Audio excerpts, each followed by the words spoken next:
Maligayang araw po muli mga kaibigan. Sa araw na ito ay isa na namang kwento, ang inyong matutunghayan, na mag-uukit sa inyong puso at isipan ang mga aral sa kwentong ito. Na pinamagatang, ang malaking bato at ang ginto. Minsan ay may isang hari na nagpasya na gumawa ng isang maliit na eksperimento. May malaking bato siyang inilagay sa gitna mismo ng kalsada. Pagkatapos ay nagtago siya malapit sa malaking bato upang makita kung sino man, ang susubukang alisin ito sa daan. Una, dumaan ang ilang mayayamang mangangalakal. Naglakad sila sa paligid ng malaking bato, na nagrereklamo na ang hari ay hindi masyadong pinapanatili ang mga kalsada. Sumunod, dumaan ang isang magsasaka, pauwi na may mga bisig na puno ng pagkain para sa kanyang pamilya.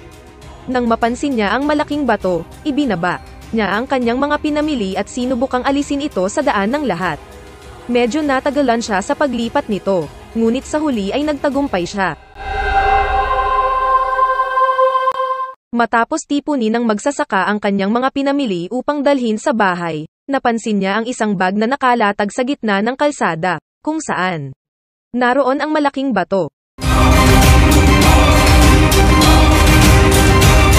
Binuksan niya ang bag at nakitang puno ito ng mga gintong barya, kasama ang isang sulat mula sa hari na nagsasabing ang ginto ng bag ay isang gantimpala para sa magsasaka na itago.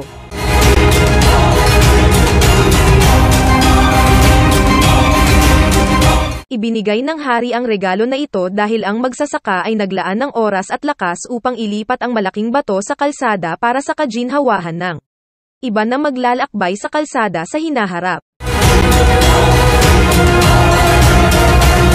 Ang moralidad, ang magsasaka sa kwentong ito ay itinuro ng hari na ang bawat balakid na iyong kinakaharap ay nag-aalok ng pagkakataong umunlad.